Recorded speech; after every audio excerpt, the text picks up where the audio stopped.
Live TV, सच सबसे आगे। नमस्कार, मैं हूं Iqbal Parvez. The live TV में आपका स्वागत है। साथियों, देश में इन दिनों माहौल ऐसा है कि देश में अगर कुछ भी बुरा हो रहा हो, कोई जुर्म हो रहा हो या कोई अपराध हो रहा हो और उस अपराध या जुर्म से किसी मुसलमान का नाम जुड़ जाए तो फिर पूरा भारतीय जनता पार्टी का आईटी सेल, पूरे नफरतबाज, पूरी गोदी मीडिया एक साथ मैदान पकड़ लेते हैं और ये कहने लगते हैं कि ये देखो, ये मुसलमान इस तरह से गलत कर रहा है, ये मुसलमान देशद्रोही है, मुसलमान को पाकिस्तान चले जाना चाहिए। वहीं बड़े से बड़े जुर्म के साथ अगर किसी हिंदू का नाम जुड़ जाए तो भी सब खामोश बैठ जाते हैं, सबको सन्नाटा मार देता है। कहीं आपको टीवी पर डिबेट शायद ही देखने को मिलेगी। जी हाँ, अभी देखिए कि कोरोना की महामारी में 3 लोग गुजरात में पकड़े जाते हैं नकली रेमडेसिविर बनाने के आरोप में, जिसमें नाम है पुनीत शाह, कौशल और सुनील मिश्रा।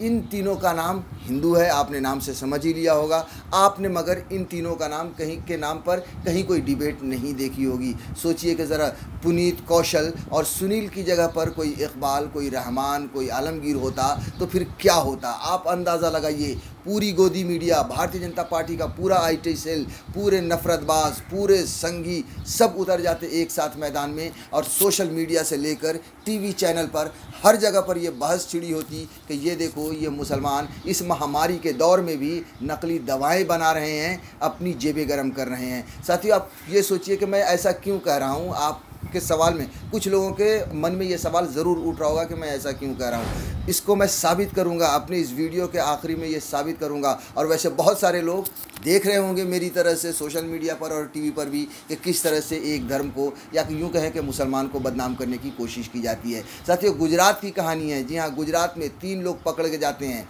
वो गुजरात जहाँ पर नरेंद्र मोदी का जन्म हुआ, जो सबसे बड़े राष्ट्रवादी हैं। वो गुजरात जहाँ पर अमित शाह का जन्म हुआ, जो सबसे बड़े राष्ट्रवादी हैं।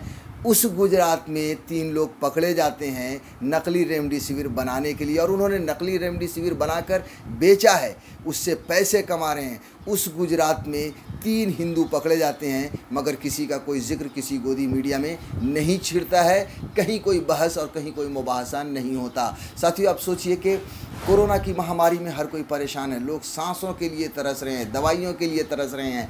ऐसे में कोई आदमी कालाबाजारी करता है, कितनी बुरी बात है। ऐसे में कोई आदमी नकली दवाइयाँ बनाकर बेचता है, कितनी गलत बात है। और उसने न सिर्फ उस दवाइयों से भी, ऐसे तो लोग कोरोना से तो मर ही रहे हैं, लेकिन उन नकली दवाइयों की भी वजह से कितने लोगों की जानें जा रही हैं। आप अंदाज़ा लगाइए, अगर यही कोई मुसलमान पकड़ा जाता, यही काम कोई मुसलमान करता हुआ पकड़ा जाता, तो फिर अंदाज़ा लगाइए कि क्या होता इस देश में, कितना बड़ा हाहाकार मचता और सारे मुसलमान को पाकिस्तान भेजा जाता। अब हम आपको थोड़ा सा विस्तार से इस खबर को बता देते हैं। कुछ जगहों पर वेबसाइट में ये खबर छपी है। हाँ, गोदी मीडिया में इसकी कोई बहस नहीं है। जैसा कि मैंने कहा, अगर ये मुसलमान होते तो फिर गोदी मीडिया छाती पीटती रहती और ये कहती रहती कि ये देखिए, ये इस महामारी के दौर में भी मुसलमान किस तरह का काम कर रहे हैं। लेकिन गोदी मीडिया में नहीं, कुछ अखबारों में या ये कहें कि कुछ वेबसाइट ने इस खबर को छापी है। हम थोड़ा सा आपको बता देते हैं विस्तार से ये खबर। साथियों, ये तीनों लोग ग्लूकोज, पानी और नमक मिलाकर नकली दवाई बना रहे थे, नकली रेमडेसिविर बना रहे थे। और ये तीनों, मैं फिर कह रहा हूँ, कौशल, सुनील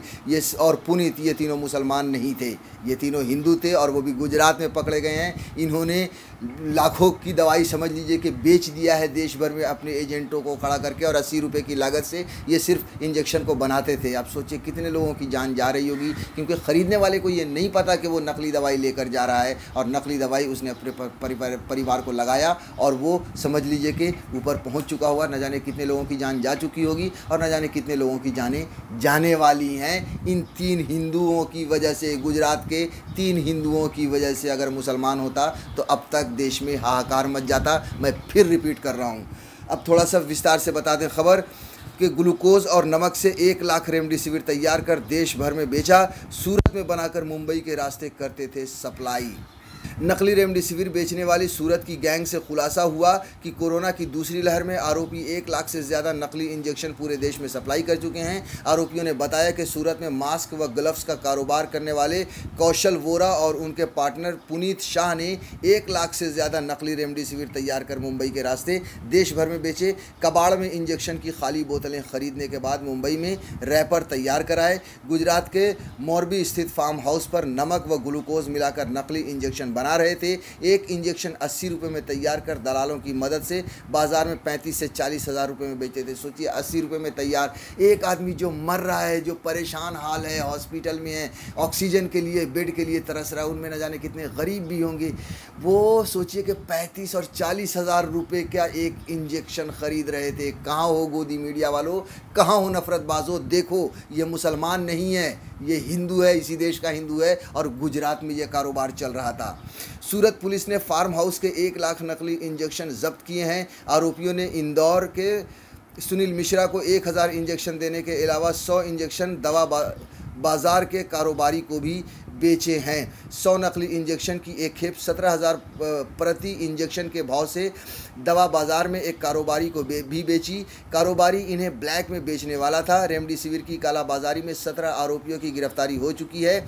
इनमें से 12 आरोपियों के खिलाफ रासुका के प्रस्ताव कलेक्टर को भेजे जा चुके हैं। शेष आरोपियों के प्रस्ताव भी जल्द भेजे जाएंगे। नकली दवा का कालाबाजारी करने वालों पर पुलिस सख्त से एक्शन लेगी। आप सोचिए कि इस महामारी के दौर में भी लोग कैसी लूट मचा रहे हैं, लोग कालाबाजारी कर रहे हैं, हर चीज़ में कालाबाजारी हो रही है। आप देखिए कि एम्बुलेंस में भी कालाबाजारी हो रही है और कई कालाबाजारियों के खुलासे भी हो रहे हैं। जी आप देखिए कि दिल्ली में एम्बुलेंस का किस तरह से समझिए 50 किलोमीटर के लिए 50 हज़ार रुपये मांगे जा रहे थे, वो भी एक तरह से कालाबाजारी थी। आप देखिए कि बिहार के सारण में जो है सो एक भारतीय जनता पार्टी के सांसद राजीव प्रताप रूड़ी के ऑफिस में करीब 30 एम्बुलेंस पकड़ी जाती है। ये कहा जा रहा है, पप्पू यादव ने छापा मार के पकड़वाया। ये कहा गया कि हो सकता है कि कालाबाजारी हो रही हो, क्योंकि आप सोचिए कि अगर आपने एम्बुलेंस को बाज़ार में क्यों नहीं उतारा, लोगों की मदद करने के लिए क्यों नहीं उतारा, ये बड़ा सवाल था। हालांकि